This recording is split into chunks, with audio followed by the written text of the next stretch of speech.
Hello, welcome to episode number 300, and I think it's 75 of the TEW 2020 Challenge run. This is going to be SmackDown for week 2 of June 2023 as we continue the road to Money in the Bank. We've got the final 2 men and women to be qualified for the men's and women's matches respectively tonight.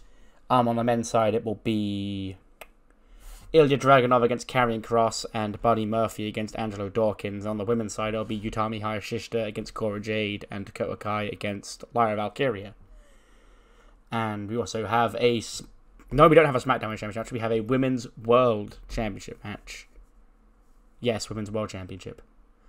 Candice LeRae against Hikaru Shida. And a whole lot else, we built to 2 more top matches at Money in the Bank last week with Carmelo Hayes against Seth Rollins and Kairi Sane against Io Sky. One final time, weaponized steel cage. Loser leaves SmackDown. Without any more further ado, though, let's jump straight into the show. The show kicks off with the aforementioned Io and Cammy coming to the ring. And she says that, well, at Starrcade, things didn't exactly go to plan. Because, Kairi ended up coming out on top of Rio. She got lucky, basically. She got lucky. Okay, so, since Io's been called up here to Raw and SmackDown, I can count on one hand the number of people that have pinned her. And Kairi, I guess, can now join that collective. And, yippee, good for her, okay, that's her career made. The most relevancy she's ever had has come at the expense of Io. So, it's time to end this and banish Kairi from SmackDown, once and for all. And after last week, I've got no doubt in my mind that the Genius of the Sky is gonna put this to bed and come out on top in London and shut all you Kairi Sane pirate princess heads up for good. And out comes Kairi herself. She storms the ring, and I imagine she just immediately charges the ring and tackles Io to the floor. And a big brawl ensues. Security comes out, referees, load of the women's mid-carders. Just keep brawling around. Big pull-apart brawl. Kairi, I imagine, would go up top and hit an insane elbow from the top to the outside on, Io would be standing outside with a bunch of security and shit around her. And then Kairi would hit the big elbow off the top, taking everybody to the floor. Because I think that would be a fun spot. And one final time, Io Sky, Kairi Sane, they're one apiece against each other now. Io won at WrestleMania, Kairi won at Starrcade. Once and for all, the final match between the two at Money in the Bank, weaponized steel cage, will be the end of it. Loser will leave SmackDown. We then go from that to the first match of the evening, which gets an 86. It's a women's Money in the Bank qualifier, Utami Hayashishita against Cora Jade. Bayley had been trying to get everybody in Damage Control in the Money in the Bank ladder match. She came up short against Florence last week, so it was already off to a bad start. And that bad start continues here because in 13 minutes, it is Utami who punches her ticket to London. She beats Cora Argentine backbreaker rack in 13 minutes and 2 seconds, 85 for Utami Hayashishita and a 70 for Cora Jade. And the match somehow gets a 86 out of that. No idea how, but hey-ho, I'm not going to complain. But yes, it is Utami will be joining Tiffany Stratton, Florence, Roxy Perez, Zelina Vega, Julia, and AJ Lee in the Money in the Bank, with the final competitor being either Dakota Kai or Lyra Valkyria, determined later on tonight. We then head backstage, and Kayla Braxton is with the SmackDown Tag Team Champions, Daniel Bryan and Cesaro.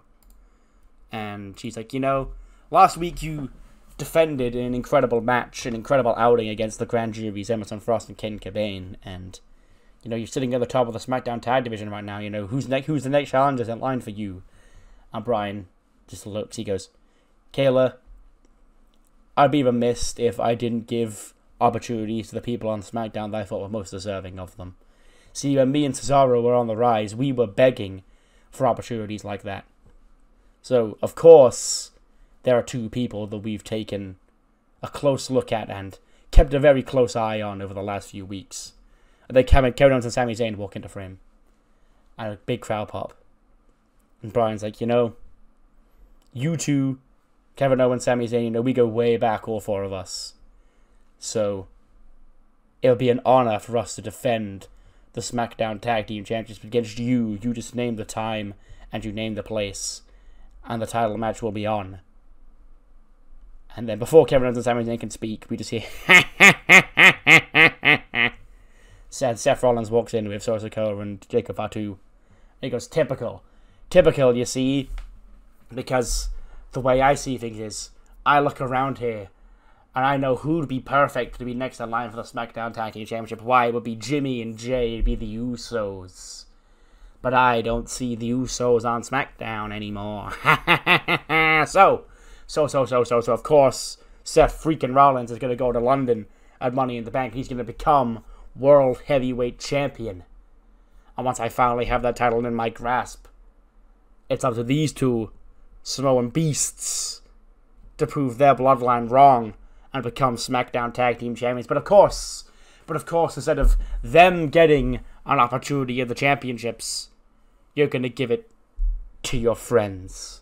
Because, Bryan, you've become everything that you despised. You see, I remember WrestleMania. I remember you. It was a decade ago, actually, right now. You on the rise, trying to overcome authority and try and break that glass ceiling for the people who deserved opportunities. And here you are, on top of the world, just handing them out. Makes you think. And he walks off. And then all four of these men, Owen, Zayn, Cesaro, Bryan, just sort of look off and just shake their head at and go, fucking asshole. I remember when he used to be cool. We then get like a scene from like earlier in the week. It's Tiffany and Mariah May in a shopping mall. And they're like, see, okay, last week I proved to the world what I already knew, and that's that I am the center of the universe here on SmackDown, that everything revolves around me.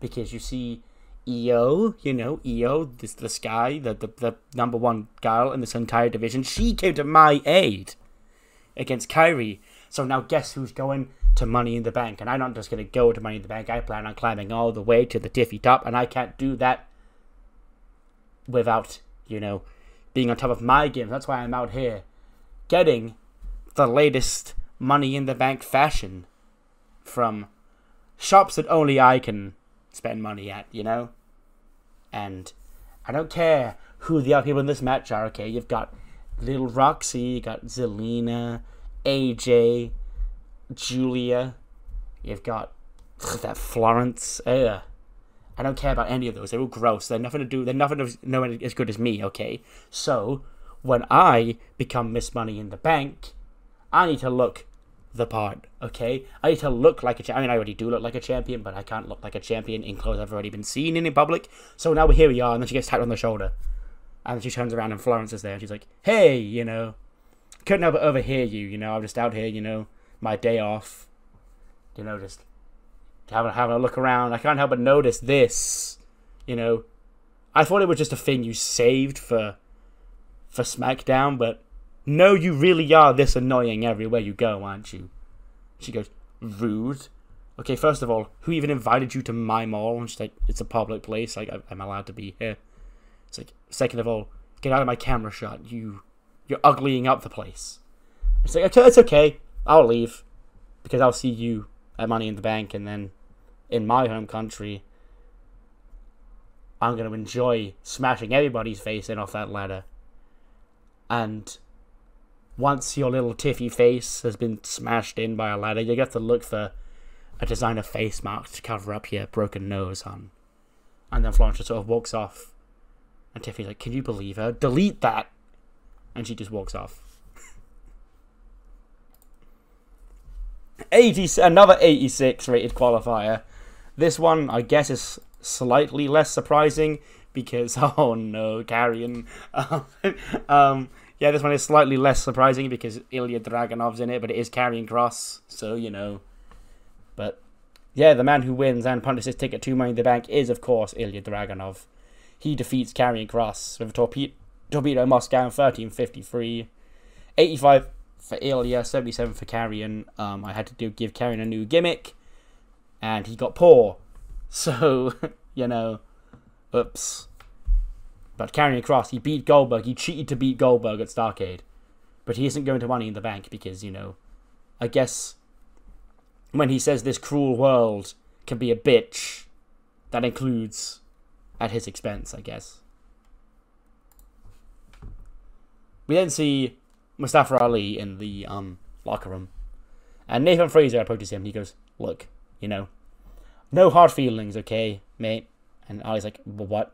Last week, you know, I should be in Money in the Bank. You know, Money in the Bank's in London, my home country. And I'm not going to be on the show because you lost to Bronson Stein in that triple threat. But hey, it's okay. Like, no hard feelings, okay? Like, I respect the hell out of you because you are, you know, guys like you paved the way for guys like me. And Ali's like, I'm sensing some, like, passive aggressiveness here. And Fraser's like, oh, no, it's fine. Like, I just want to come and say, like, you know, I'm not going to be on Money in the Bank next week. But I would love to get the opportunity to compete in front of the UK fans in London. So, how about next week, you know, you're a cruiserweight guy. I'm a cruiserweight guy. How about on next week's Velocity in London, me and you, one-on-one? Now he's like, my schedule's free, sure. Why not? So they're setting up a fun little match for that Velocity show. Because, you know, I want to try to get as many of the Brits wrestling as possible.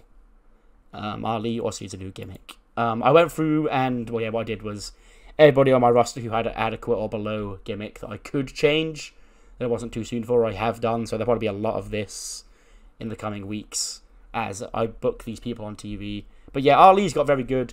Utami, I did one up, like, you didn't see it because the picture was up, but she also got a very good new gimmick as well. So yeah, it's actually going alright. And Nathan Fraser's getting one now. Very good. See? Seth Rollins, but English as a gimmick. Nice.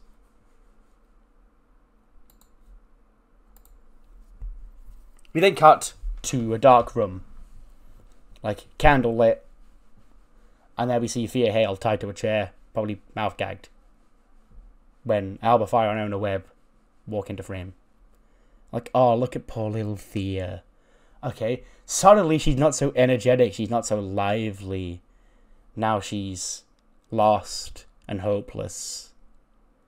And I don't know, Webb looks at her and she's like, what do we do with you, What do we do with you? Okay, well, here's a little secret. She, like, whispers into her ear and she's like, we are coming to take over this women's tag team division.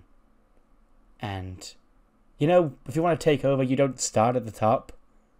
You work your way up, you look at the easiest prey, and you jump, and you snap their neck. And Thea, guess what? You're the easiest prey, you and Chase U. We're going to take over your stupid little university. Because he ordered us to take over the entire division. But don't worry, you'll see your friends again. Just give it time. And then they sort of just like mock Thea as she's like still trapped and caught by our evil witches who plan to take over the entire women's tag team division because he said so. Who is he? Who knows? But I'm sure we'll find out. We then cut to the ring. Hit Row come out and they've got a new cipher on the SmackDown Tag Team Division. No, not Tag Division, the SmackDown Division in general. US title division, because, you know, he's beat Matt Riddle, he's beat Damian Priest, he's beat Warden, he's beaten somebody else. And he's just rapping about how there's no... I'm not going to write out Hit Row cipher. I'll write out every single Joe Hendry song I ever do, but I'm not writing out a cipher for Hit Row, it's fine.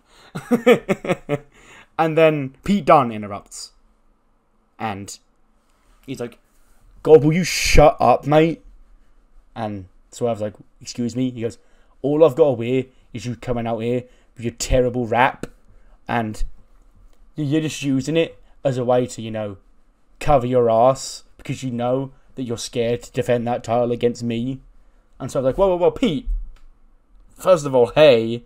Second of all, what you doing? You're like, what's all this? You're like, you're tripping. And Pete's like, I'm not tripping though, am I? You're the one who's tripping because you, 2 weeks ago, you bumped into me and I could see the fear in your eyes. You're scared of me and how much you didn't want me to challenge for that championship because you know I'll beat you for it.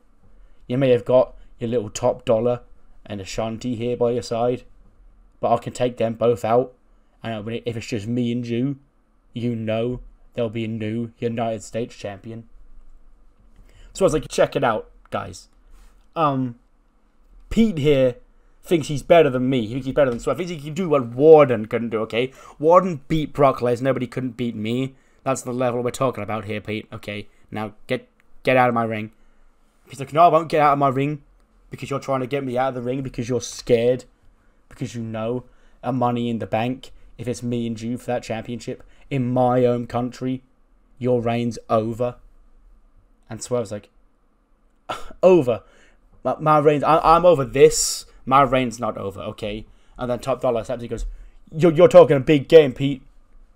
You talking about getting past Swerve? You ain't even going to get past Top Dollar, okay? Because these people here, they spent Top Dollar to see Top Dollar. And I'm not going to disappoint them. Millions of Hit Row fans around the world. So, Pete, you ain't even going to get to Swerve because I'll put you down right here, right now. And then we get Pete Dunne versus Top Dollar. 78, you know, for a Top Dollar match, I guess. That's fine. But, of course, Pete Dunne does win in 8:23 with the bitter end. 85 for Pete Dunne's, 57 for Top Dollar. And, yeah, you know, Pete... I said he developed a new catchphrase on the microphone that last segment. I imagine that's "shut up, mate," or whatever he said to start with. So if he starts saying that more going forward, that'll be why.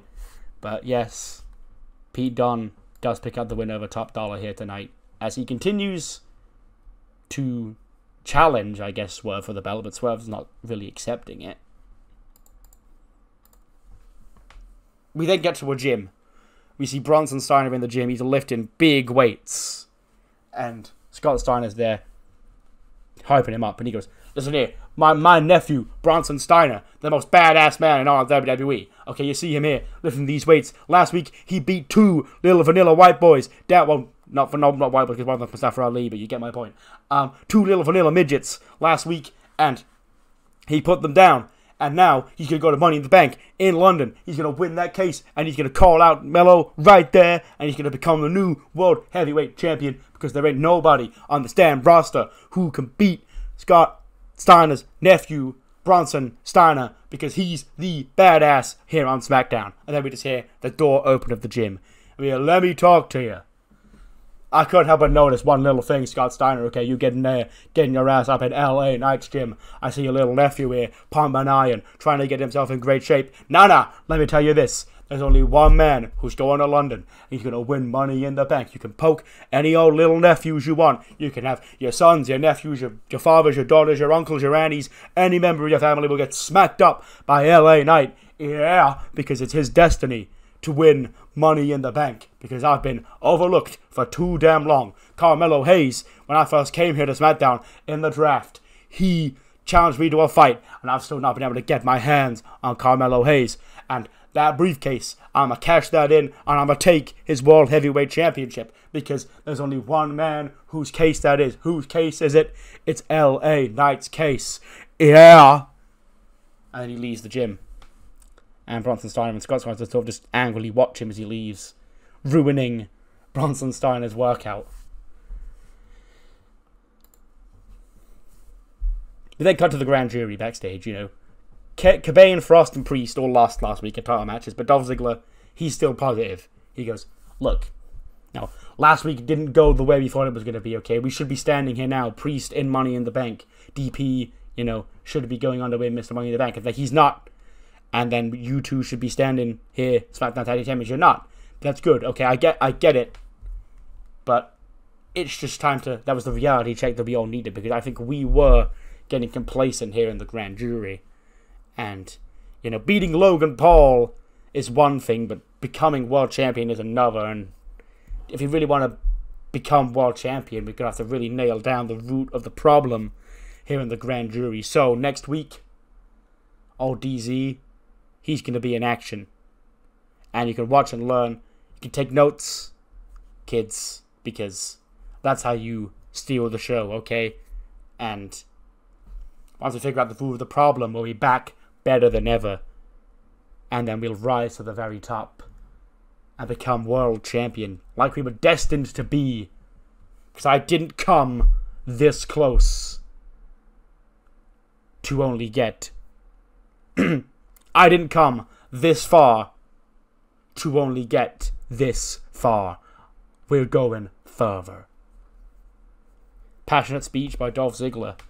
Damian Priest's dickhead goth gimmick gets a great.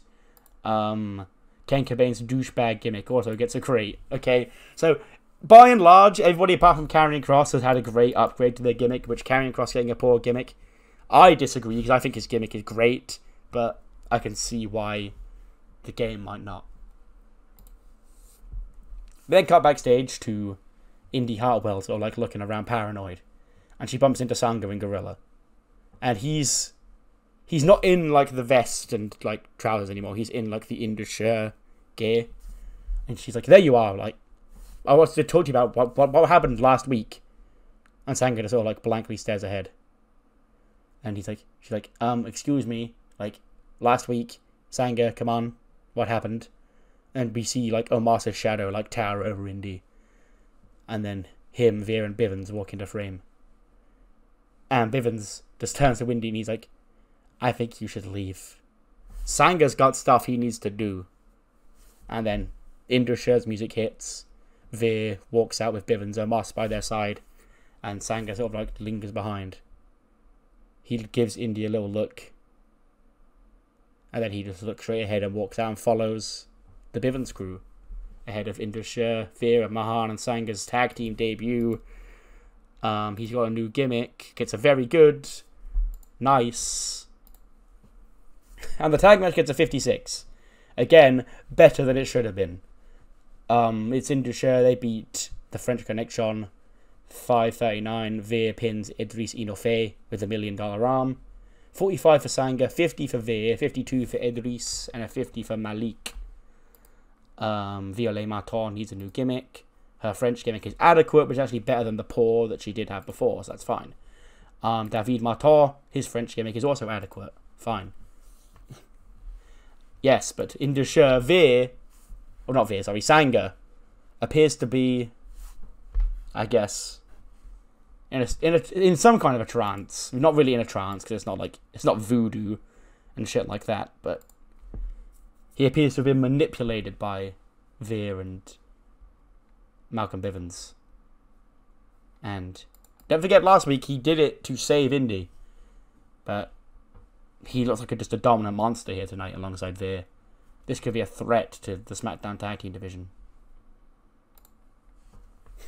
Speaking of threats, Angel Garza, he's in his MILF manner. And he goes, I can't believe this, ladies. I can't believe this, ladies. I should be in Money in the Bank. I should be in Money in the Bank.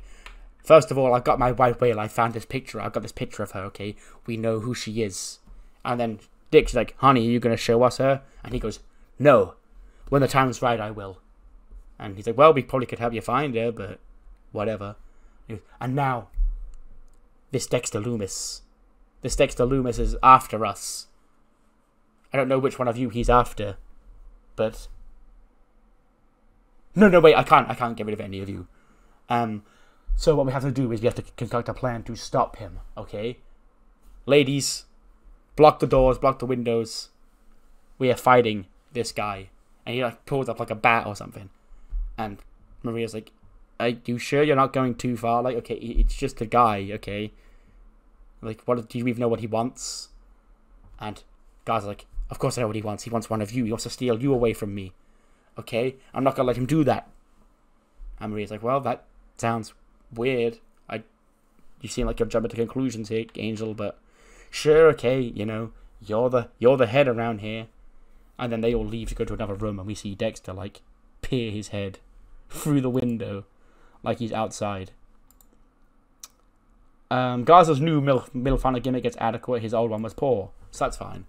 But Dexter Lumis, you know, after he painted that picture of Garza's white whale, appears to have continued to stalk our beloved MILF Hunter for one reason or another. Who knows?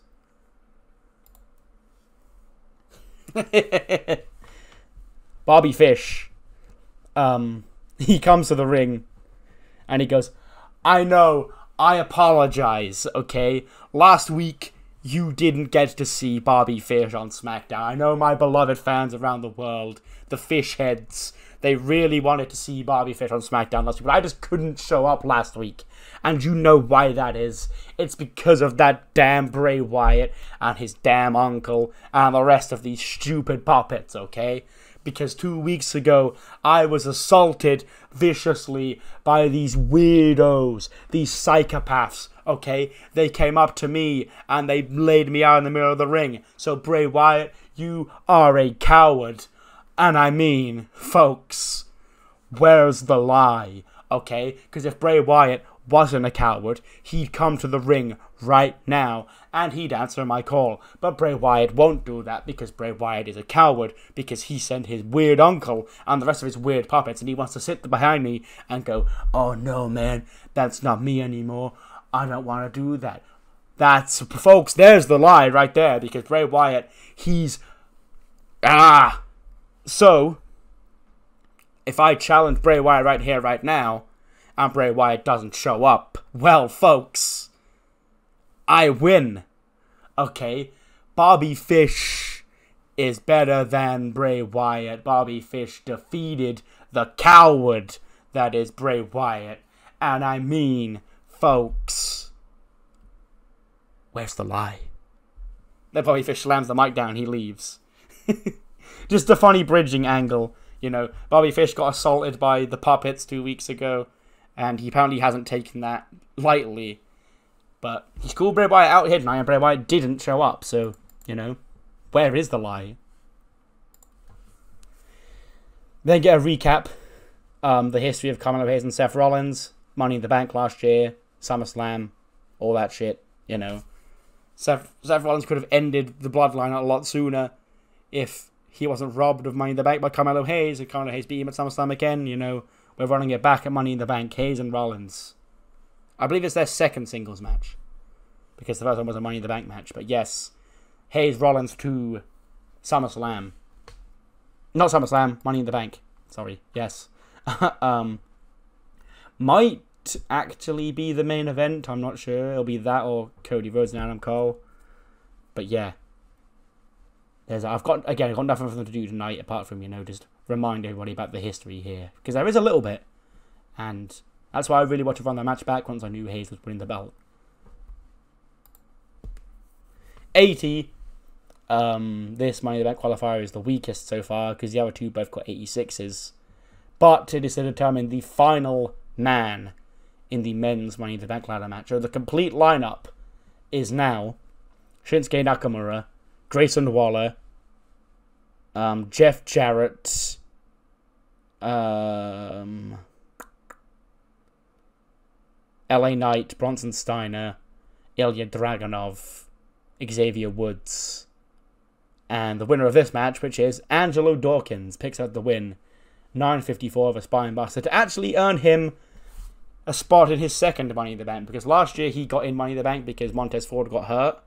And Montez said, like, oh, Dawkins can stand in instead of me. But yes, that is the full lineup of Money in the Bank.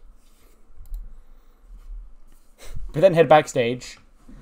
It's Florence talking to Killer Kelly and Lyra Valkyria. You know, Lyra's got her Money in the Bank qualifier tonight. But on top of that, she's also got the, I think it's on Heat next week. The number one contenders, either 4-way or Gauntlet, or whatever I said it was. For the women's tag titles. And, you know, Florence has sort of been mothering, you know, no pun intended. She's always mothering, but she's been looking after. She's been basically got these two together as a tag team once they work together to beat Damage Control and a 6th woman. And she's like, yeah, you can win it. You know, you're going to go on and become the tag team champions. That's when Tatum and Ivy walk in and they're like, you know, we've been keeping an eye on Lyra and Killer, obviously, for a while now, since they started teaming. And You know, we'd love to defend the belt against them, you know, especially, you know, they both got history in the UK, so, you know, if Lyra doesn't get in Money in the Bank and they can become the tag team champions, you know, we'd be open to a match at Money in the Bank for the titles. But, you know, that's a lot of ifs. So, yeah, just, you know, to build to that gauntlet, I think it is. I'm pretty sure it's a gauntlet. Yes. As you can tell, I recorded that a long while ago, so I can't exactly remember if it's a gauntlet, but I'm pretty sure it is a gauntlet. Then head to Chase U. Andre Chase, Shane Reynolds, Brody Hayward, Haley Paul in there. And he's like, yes, you know, spring break was a huge success. You know, it was a great to go get us out and about, you know, get Chase U, spread the Chase U wings on our time away.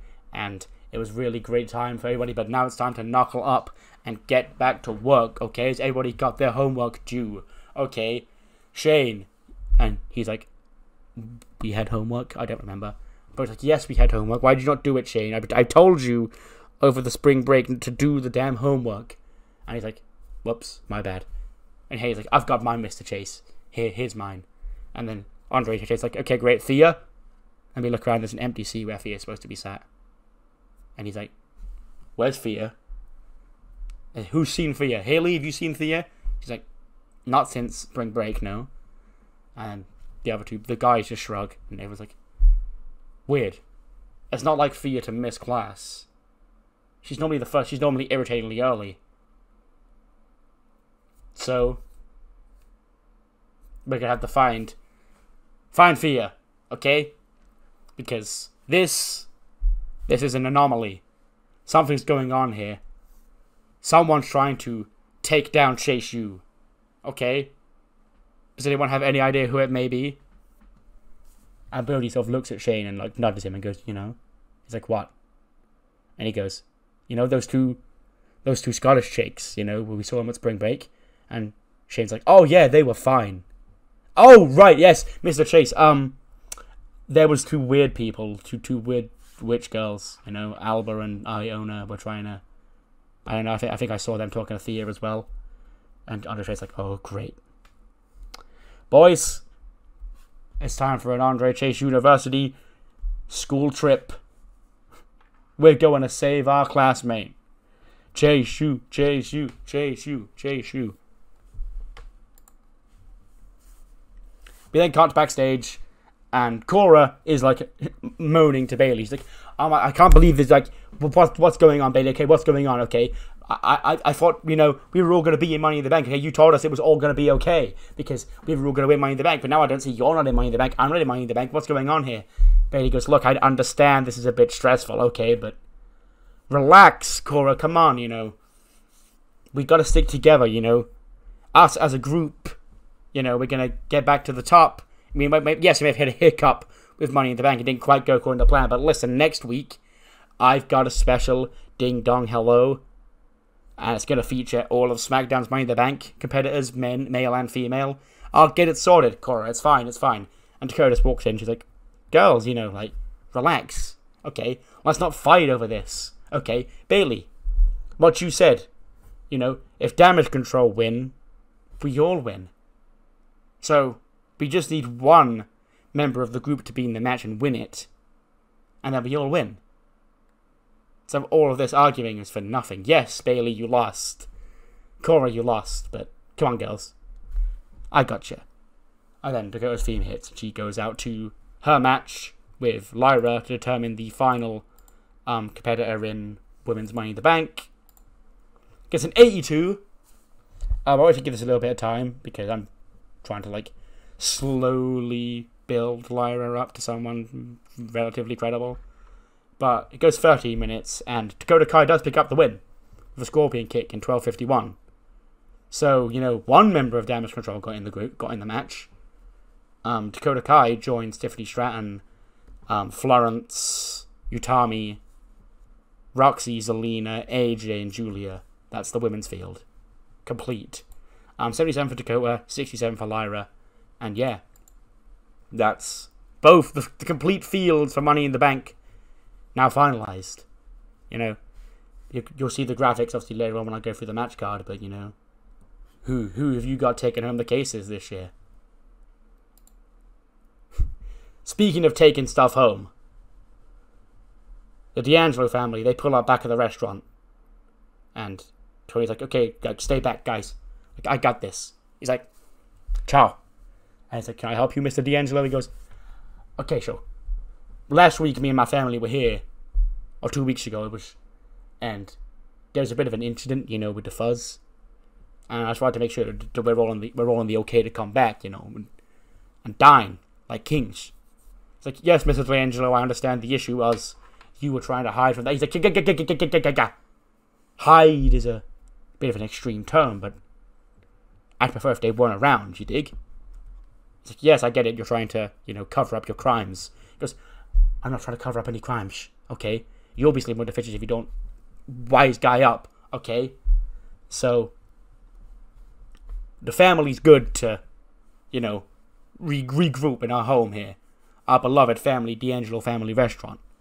And then he's like, yep, we're all clear to go, Tony, They're off your case. I believe a surrogate, may have taken the blame for you because, of the reputation you and the family have around here. He goes, what a wise guy, you see. This is the kind of guy we love. Okay, boys, our lecturer, come here.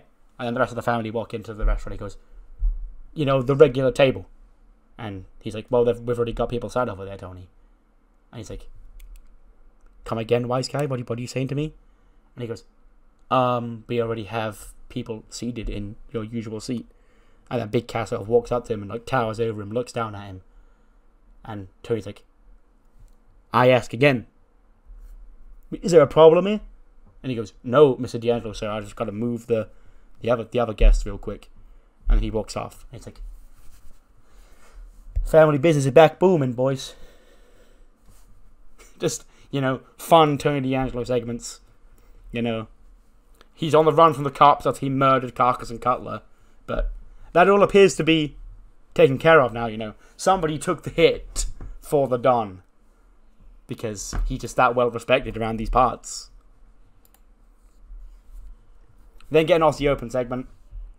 They don't really have anything to do right now, so I'm just going to keep them on TV. Have them go Aussie, Aussie, Aussie, oi, oi, oi. And do shit like that. And showcase their abilities and shit. And yeah. Just keep them relevant while they're not in the title picture. But next week, though, we have a pretty stacked episode of SmackDown. It serves as the go-home with SmackDown Money in the Bank, obviously in London. And as we heard earlier on tonight, special edition, Bayley will introduce Ding Dong Hello to the London crowd. Her guests, she's got 8 of them, I guess. It will be the 4 men and women from SmackDown who will be in the Money in the Bank ladder matches, so I've got to run through them again. Angelo Dawkins, Ilya Dragunov, LA Knight, Bronson Steiner, Dakota Kai, Utami Hayashishita, Florence and Tiffany Stratton. Yes. And then also we have Pete Dunne defeated Top Dollar of Hit Row this week. But next week he'll be back in his home country, the United Kingdom, and he'll be taking on Ashanti, the Adonis of Hit Row, in his quest to get to Swerve Scott and the United States Championship. And we've got a tag team main event set for the show. It will be Seth Freakin' Rollins teaming with Solo Sikoa to take on the World Heavyweight Champion Carmelo Hayes and his hype man, his right-hand man, good old Tricky Willie, Trick Williams. But that is next week's SmackDown in London, of course. Next weekend, next Saturday, we have Money in the Bank, Tottenham Hotspur Stadium, and we now have new matches confirmed for that show, including the weaponized steel cage match. Loser leaves SmackDown. Io Sky and Kairi Sane do battle one final time, and now the updated and finalized graphics for the men's Money in the Bank ladder match. It will be Ilya Dragunov and Angelo Dawkins joining the field, which now consists of those 2, LA Knight, Bronson Steiner, Xavier Woods, Jeff Jarrett, Grayson Waller, and Shinsuke Nakamura.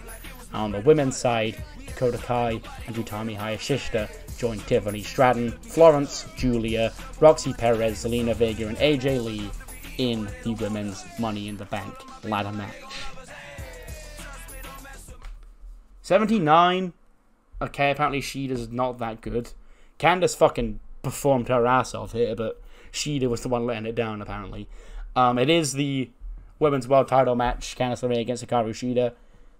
Obviously, Liv Morgan last week said that she'd be sitting the match out. But I imagine the spot, obviously, would be that Liv would walk out, like, as we go to the first break. Liv's music would hit and she'd walk out and go, oh my god, Liv's here. Then we go to the break.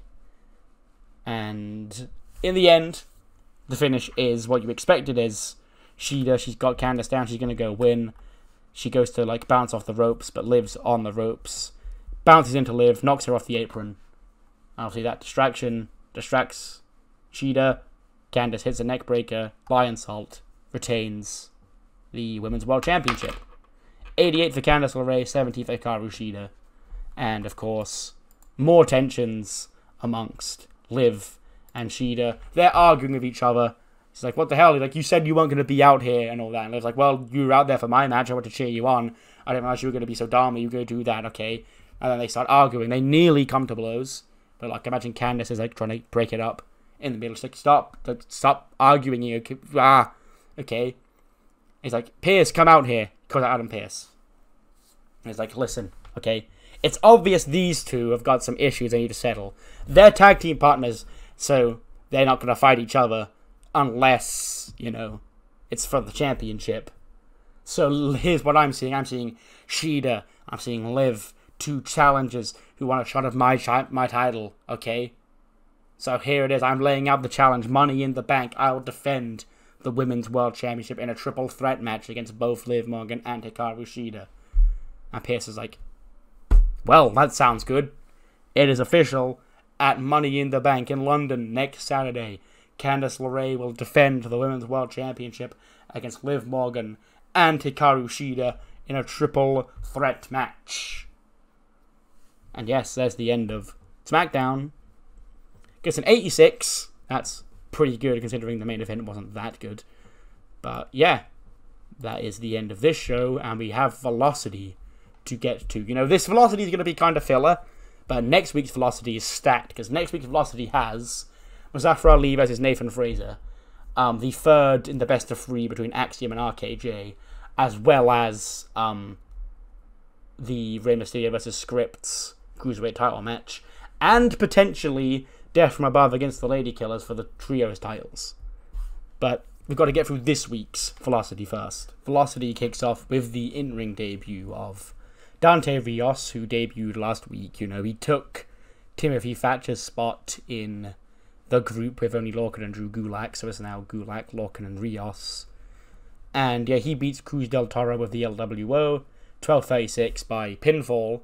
54 for Dante Rios, 58 for Cruz del Toro. And yeah, you know, big win for Dante Rios on his in-ring debut here on Velocity. You know, adding some youth flair to that trio was the main reason why I replaced him, as well as Thatcher's contract running out and me just not really having anything for him right now. So, you know, in terms of longevity, I won that trade. But in terms of, like, short-term game, AEW probably did.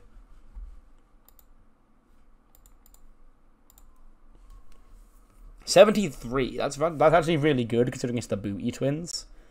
But Anthony Nese and Dominik Mysterio of the Nese business, you know, they cut a promo before the match talking about Dom's deadbeat dad defending the title against Scripps next week and how he's going to be watching that match very closely, you know, because his dad is a bum and he's not going to be able to retain the title against a mastermind genius like Scripps.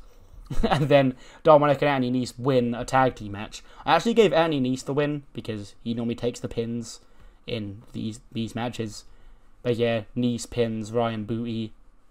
This one's Ryan Booty, isn't he? No, that's Ryan Booty with a 450 splash. 56 for Lewis Booty, 47 for Ryan, 76 for Anthony Nese, and a 78 for Dominik Mysterio. Pretty fun little match. 79. I forgot when I said, like, at the end of SmackDown, the Lady Killers actually already challenged Death from Above. So the main event tonight is going to be the Grizzled Young Veterans and Charlie Dempsey against Terminal Velocity and Evan Bourne.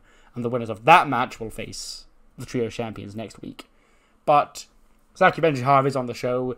He loses to Cedric Alexander in 12:25 with a lumbar check. Of course, Cedric came in from AAA in the buyout, and he's here on Velocity now doing things. He gets a 73 and a 75 for Zachary Benjihar. The aforementioned main event gets a 74, which I guess isn't as good as the last match, but still pretty good. It is, of course, the three Englishmen, Charlie Dempsey and the grizzled young veterans, defeating the Marleys and Devon Bourne. They're in here because they won last week a trios match. They beat the Only Lorcan group. So yeah, that's why they're in here. But the Brits, of course, pick up the win and get the title shot against Death from Above next week. 70 for Jagger, 77 for Rip, 47 for Charlie, 55 for Toby Marley, 55 for Ty... Oh, 55 for Toby Marley, 65 for Ty Marley, and a 76 for Evan Bourne, who's turning here. Grizzled Young Veteran gimmick is adequate, better than the poor one he had before. Baby Regal gimmick is adequate, better than the poor one he had before. Okay, nice. And that ends Velocity, 74 rated show. What matters more, of course, is what you thought of SmackDown. So do let me know what you thought in the comments below, and I'll see you next time for Raw, which will be the go-home show for Money in the Bank. See you then.